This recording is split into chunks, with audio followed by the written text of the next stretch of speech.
Hi everyone, we're Group 4. I'm Shannon Pope. I'm Charles Huff. I'm New Vang.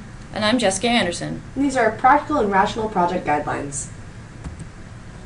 The project we're analyzing is Kaiser Permanente's Millennium project regarding the implementation of a new laboratory management system in 22 labs in Northern California. The project manager is Maria Ho.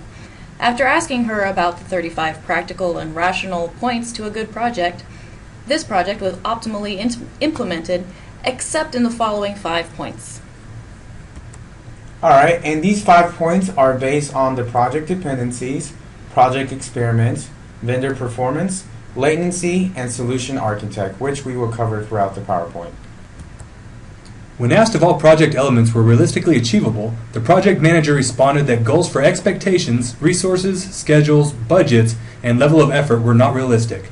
Because of this, dependent tasks were not met. Our solution: stretch goals may divert project effort from core deliverables, so ensure objectives are actionable, implementable, and realistically achievable. To what degree was the project treated as an experiment? Lives depended on this project, so they were very fearful and cautious about treating it as an experiment.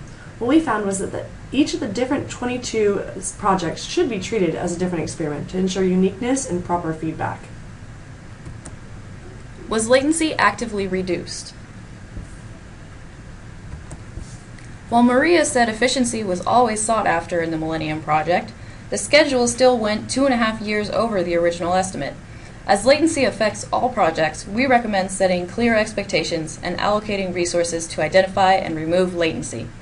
Delays due to unmet dependencies was one of the largest contributors to latency in this project, which may have been unavoidable. Otherwise, a more comprehensive risk management plan addressing these types of delays may have helped minimize latency. We asked the project manager if responsibility for deliverables, products, or other outcomes was maintained by only one solution architect.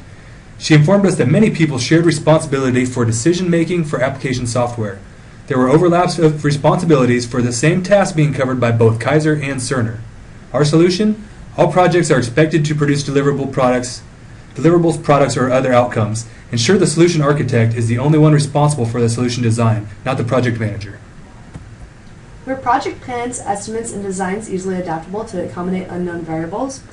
The obstacles they faced were unexpected, therefore their plans were not set up to deal with them properly. Even so, the company was able to somewhat develop a situation for project plans. They were able to adapt, but it did cost more and it took longer. Lessons learned. We found that the actuals and estimates do not correlate.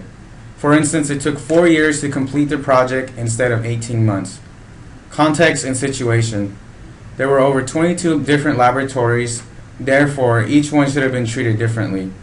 Leveraging resources. Resources needed to be allocated properly.